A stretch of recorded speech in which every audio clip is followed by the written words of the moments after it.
सर्वश्रेष्ठ है, ये हृदय में बैठा ले लीजिए और चिंता मत करो, निश्चिंत होकर भजन करो, रक्षा प्रभु करेंगे, तुम्हें अपने साधन रक्षा की भी चिंता नहीं करनी, वो योगक्षेमम वहां में हम प्रभु करेंगे।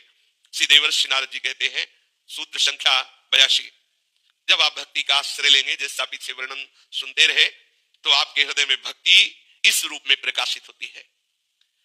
ये जरूरी नहीं है कि ये सद्गुण सब में समान भाव से प्रकाशित हो सकता है इन 11 में से एक की प्रधानता हो जाए और 10 गौण रूप से रहे, पर होगी जरूर। इन 11 में से एक कोई न कोई भक्त के अंदर जरूर प्रधान होगा। ये प्रेम रूपा भक्ति जब किसी के हृदय में प्रकाशित होती है तो ये 11 प्रधानताएं उसके हृदय में आती, उनमें से 11 सबके हृदय में होंगी, पर एक की मुख्यता होगी, एक में बहुत रुचि होगी। जैसे पहला है गुण महात्म्या शक्ति, दूसरा है रूपा शक्ति, तीसरा में है पूजा शक्ति, चौथा है स्मरण शक्ति, पांचवा है दास्या शक्ति, छठवा है सख्या शक्ति, सातवां है कांता शक्ति, आठवां है वात्सल्या शक्ति, नवा है आत्मनिवेदना शक्ति, दसवां है तन्मयता शक्ति और 11वां है विरहा शक्ति, परम विरहा शक्ति। ये समस्त भक्तों के हृदय में होगी, ये होंगे सब लक्षण, लेकिन किसी एक की प्रधानता होगी। गुण महात्म्या शक्त भक्त जैसे देवर्षि नारद जी, महर्षि श्री कृष्ण द्वैपायन भगवान व्यास देव जी, परमहंस श्री सुखदेव जी, याज्ञवल्क जी, कागभूषुंड जी, भगवान शेष जी, सूत जी, शौनक जी, सांडिल्य जी, भीष्म जी, अर्जुन जी, परीक्षित जी, पृथु जी, जन्मेजय जी आदि। ये जब गुण प्रकट होता है भक्ति के प्रताप से, गुण महात्म्या शक्ति, इसमें बस एक नशा चढ़ता है, मुझे सुनने को मिले, प्रभु की चर्चा सुनने को मिले, इसकी प्रधानता होती है। जैसे ये गुण जिसके अंदर प्रधान होगा तो भजन सेवा और जितने भी है ये सब रहेंगे उसके अंदर, पर उसके अंदर इस बात की भूख हो जाएगी मुझे भगवत चर्चा सुनने को मिले। जैसे पृथु महाराज के हृदय में जब यह शक्ति प्रकट हुई तो प्रभु से कह रहे कि मुझे 2 कान से तृप्ति नहीं होती, मुझे वरदान दीजिए कि मेरे 10,000 कान हो जाए, 10,000 कानों की सामर्थ्य मेरी श्रवणेंद्रिय में हो जाए, मैं आपकी चर्चा सुनते हुए कभी अघाऊं ना। यह आसक्ति, अलग अलग रुचि होती है। भक्ति जब प्रकाशित होगी तो ये गुण होंगे, लेकिन किसी किसी में एक गुण की प्रधानता पाई गई। जिसके अंदर गुण महात्मा आसक्ति होगी उसको हर समय यही लगेगा, अगर कहीं चर्चा सुनने को मिले तो सब गौर कर देगा, भाग के वहां जाएगा, सुनेगा। वो भगवत चर्चा सुनने का बहुत ही आसक्त चित्त से वो रागी होता है। वो किसी भी तरह से बर्दाश्त नहीं करेगा कि भगवत चर्चा आज नहीं मिली तो हम अन्य साधनों से संतुष्ट हो जाए, वो विकल हो जाएगा, मुझे भगवत चर्चा चाहिए। वो जहां जहां पिए की बात सुने खोजत तीन गहनन, वो बावरों सो रस में फिरे खोजत नेह की बात, वो बावरा होकर यही ढूंढेगा मुझे भगवत चर्चा सुनने को मिले, मुझे प्रेमी महाभागवतों के मुख से भगवत चर्चा सुनने को मिले। दूसरा है रूपाशक्त, ये रूप के चिंतन में, रूप के दर्शन की व्याकुलता में, ये रूप में आसक्त रहते हैं महाभागवत जन। इनके हृदय में रूपाशक्ति ऐसी छाई रहती है कि इनको फुर्सत ही नहीं है, बस नख सिख लो अंगंग माधुरी, नख से शिक तक वो रूप का बार बार अवलोकन कर रहे हैं, रूप की चर्चा सुन रहे हैं, प्रभु के रूप अवलोकन में। सब भक्ति के गुण, ये भी चर्चा सुनेंगे, नाम जप करें, सब करें, लेकिन इनकी प्रधानता होती है जैसे गोपीजन, बस लाल बिहारी के ललित त्रिभंगी रूप का चिंतन, बस उसी के दर्शन के लिए व्याकुलता, दर्शन करते हुए भी अतृप्ति। तो कुछ भक्तों के हृदय में जब भक्ति रंग लाती है तो उनके हृदय में रूपाशक्ति प्रकट हो जाती है, वो रूप का चिंतन, रूप के ही बार बार बातें जो शास्त्रों में वर्णन है उन्हीं को पढ़ना, उन्हीं को सुनना, उसे वो रूपाशक्त है। कुछ भक्त ऐसे हैं जिनके हृदय में रूप की इतनी प्रबल आसक्ति है कि रूप छके घूमत रहे तन को तनिक न भान, नारायण दृग जल बहे यह है प्रेम पहचान। वो रूप में छके हुए घूमते, यदि ऐसी स्थिति नहीं तो विरह कमंडल कर लिए वैरागी दो नयन। उनके हृदय में रूप दर्शन की इतनी व्याकुलता है कि दोनों नेत्र विरागी हो गए, अब कुछ देखना अच्छा नहीं लगता, बस प्रीतम दिखाई दे जाए। विरह कमंडल कर लिए बैरागी दो नयन, मांगत दरस मधु करी छके रहे दिन रैन। बस एक ही बात मांगते हैं, आओ प्यारे मेरे नेत्र गोचर हो जाओ, एक बार मैं तुमको देख लूं। उनके हृदय में तड़पन होती रूप दर्शन की। तीसरे है पूजा शक्त भक्त, इनके हृदय में हर समय विकलता होती सेवा की। श्री जी को इस समय श्रृंगार करना है, श्री जी को ये भोग लगाना है, श्री जी को ये करना, उनके चिंतन का विषय सेवा होगी। एक बार देवर्षि नारद जी महाराज बहुलाश्व के यहाँ पहुंचे तो देखा सेवा में उरत थे, बहुत ही सेवानिष्ठ महापुरुष राजा होते हुए भी ठाकुर सेवा में प्रातः प्रवेश कर जाते और 2 बजे के बाद भोग लगा के बाहर निकलते, 2 बजे तक केवल, इसके बाद और राजकाज की सेवा करते। देवर्षि नारद जी ने महाराज जनकाधिपति श्री बहुलाश्व जी से कहा कि आप जिनकी सेवा करते हैं द्वारिका में विराजमान है, एक दिन जाकर के आप भरनेत्र देख तो लीजिए, देखो ये सेवा शक्त है।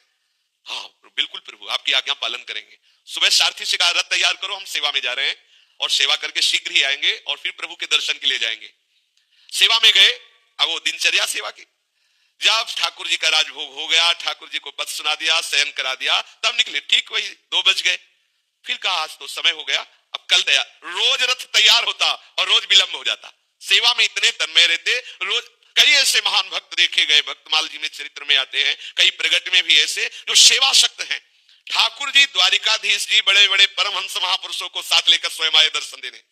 महाराज बहुलाश और महान जप में निमग्न श्रुतदेव ब्राह्मण, दोनों को एक साथ ही दर्शन दिए प्रभु, दोनों को एक साथ ही घर गए। दोनों इस रहस्य को नहीं जान पाए, स्वयं प्रभु आए चल करके द्वारिका से और महाराज बहुलाश को नेत्रों का परम सुख प्रदान किया। सेवा सुख, सेवा शक्ति, उनको सेवा का ही विचार रहता है। जैसे श्री जयमल जी श्री प्रिया प्रीतम जी को शयन कराया और अपने महल में जे भी शयन में गए तो विचार किया कि अगर एक ऊंचा महल होता, उसकी ऐसे ऐसे खिड़कियां खुली होती, फिर उसमें प्रिया प्रीतम शयन करते, कितना अच्छा होता। निर्माण शुरू, ऐसे ऊपरी खंड में ऐसा निर्माण, सुंदर महल की रचना जिसमें प्रिया प्रीतम शयन करेंगे, सुंदर निर्माण करा के, सुंदर शैया, सुंदर सब। अब भावना में मगन प्रिया प्रीतम शयन कर रहे और सीढ़ी लगा के जाना, सीढ़ी हटा लेना कि कोई दूसरा ना जा पाए।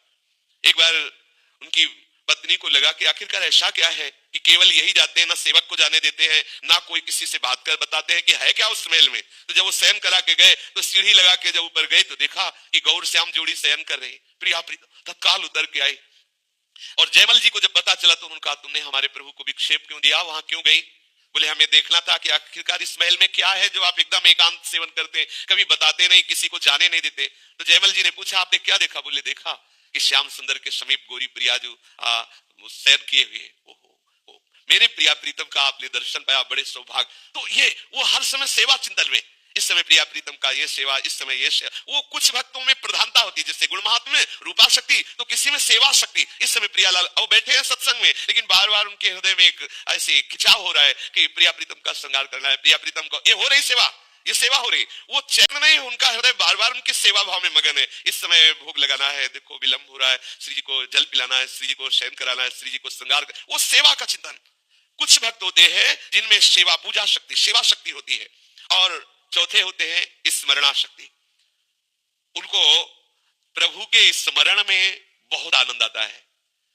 ना तो ऐसा नहीं कि सेवा नहीं करते, पर सेवा शक्ति नहीं है, सेवा करते हैं, गुण महिमा सुनते हैं, प्रभु के रूप में भी प्रियता है, लेकिन उनकी जो आसक्ति है प्रधान स्मरण, बैठे हैं प्रभु के स्मरण में डूबे हुए हैं। प्रभु का नाम, प्रभु का मंत्र बस निरंतर चला, मंत्र में आसक्त है, स्मरण चला, ये स्मरण प्रधान भक्त है।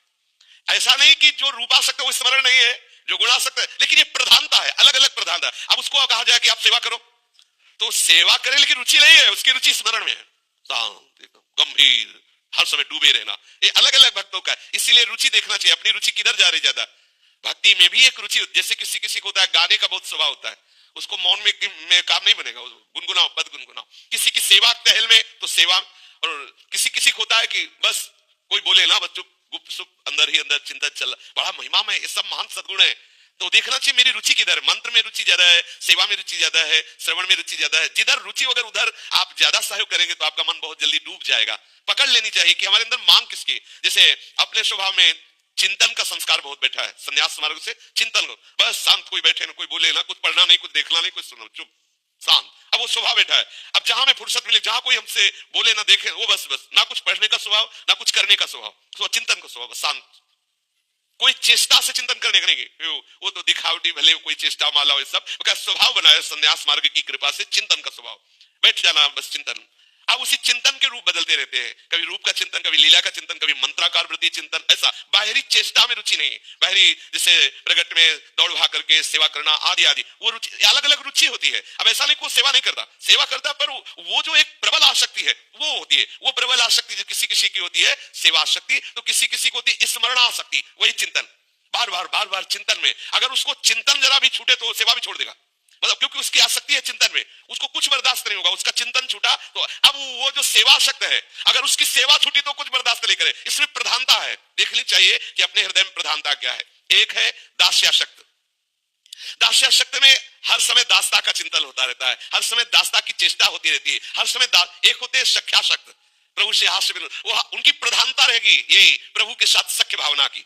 एक होते हैं कांता शक्त कि मैं प्रभु की पत्नी हूं, मैं प्रभु की रानी हूं, मैं प्रभु की प्रिया हूं, मैं प्रभु की ऐसी भावना। वो सब भक्ति की बातें सुनेंगे सब, लेकिन उनकी चिंतन का विषय होगा, उनकी चेष्टा वही होगी, उनका आंतरिक भाव वही होगा कि प्रभु हमारे पति में उनकी प्रिया। भक्त है, भक्तों की अलग अलग धारणाएं प्रकट होती है। वात्सल्यासक्ति, प्रभु को अपना बच्चा मानना भक्तों में होता है। तो क्या ये जो अन्य भाव वाले, इनमें भाव नहीं रहता है, गौड़ रहता है। जैसे प्रभु को स्नान करा रहे तो उस समय वात्सल्य उनके हृदय में, दुलार उनके हृदय, वात्सल्य की प्रधानता नहीं पर वात्सल्य है। जैसे सहचर्या है तो हमारे प्रिया प्रीतम हमारे पति है, हमारे स्वामी, हमारे जीवन धन है। जैसे एक पतिव्रता पत्नी अपने पति से प्यार करती है, सहचर्या प्रिया प्रीतम से प्यार करती है। प्रिया प्रीतम ही हमारे प्रीतम है, वही हमारे पति, वही हमारे कांत है, वही हमारे स्वामी है, सब कुछ वही है। पूर्ण समर्पण, प्रधानता उनकी सहचरी की रहती है, भाव ये सब रहते हैं। ऐसे भक्त के अंदर जो वात्सल्य प्रधान है तो वो उनसे हंसेगा भी। जो जैसे देखो माँ अपने बच्चे से कभी देखो वैसे बिल्कुल जैसा बच्चा तुतला के बोलेगा वैसे ही माँ तुतला के बोलेगी, जैसे बच्चा चलेगा वैसे ही माँ चलेगी। ये सख्य नहीं हो रहा, हास्य विनोद हो रहा, ये सख्यवत हो रहा, लेकिन प्रधानता वात्सल्य की है। ऐसे किन्हीं किन्हीं भक्तों में वात्सल्य की प्रधानता होती है। इसी में आत्मनिवेदन, पूर्ण शरणागति, मैं आपका हूं, मैं आपका हूं, उसकी चेष्टा, उसका बोलना, उसका चिंतन है आत्मनिवेदन। मैं प्रभु आपका हूं, प्रभु आप मेरे हो, आपके सिवा मेरा कोई। तो और सब भक्तों में नहीं रहता, क्या रहता? पर इसमें प्रधान ये रहेगा, इसमें रूपाशक्ति गुणाशक्ति ये सब रहेगा, लेकिन प्रधान रहेगा, बार बार हृदय में आएगा, प्रभु मैं आपकी शरण में, मैं आपका हूं, प्रभु आप मेरे हो, मैं आपका हूं। ऐसा ये आत्मनिवेदन। और तन्मयता प्रायः सब भक्तों में रहती है, पर इस तन्मयता में जिसको केवल तन्मयता की तरफ प्राप्ति होती है उसकी सारी बाहरी शुद्धि, बाहरी चेष्टाएं शिथिल होने लगती है। फिर उससे कोई क्रियाएं, बाहरी व्यवहार ये सब सकुशल नहीं हो सकता, क्योंकि जिसमें तन्मय हुआ है अंतर्मुख से, फिर वो बाहर की चेष्टाओं में शिथिलता आने लगती। कोई कोई भक्त तन्मयता प्रधान होते हैं, वो तो और भक्तों में तन्मयता नहीं होती, क्या होती है, पर वो तन्मयता गौड़ होती है। जैसे सेवा परायण है तो सेवा करते हुए है उन्हीं में, पर वो तन्मयता जिसके अंदर तन्मयता की प्रधानता है वो बाहर की चेष्टा रहित होता है। क्योंकि बाहरी शुद्ध रहित तो तन्मयता कैसी, बाहर शुद्ध रहित अंतर में अपने प्रीतम में डूबा हुआ है तन्मयता। और कोई कोई परम विरासक्त वो रोते ही रहते हैं प्रभु के लिए, तो क्या उनमें सब नहीं, सब है, पर जहां कोई जरा सी बात आई वो विराग नहीं, क्योंकि उनके अंदर विरह प्रधान है।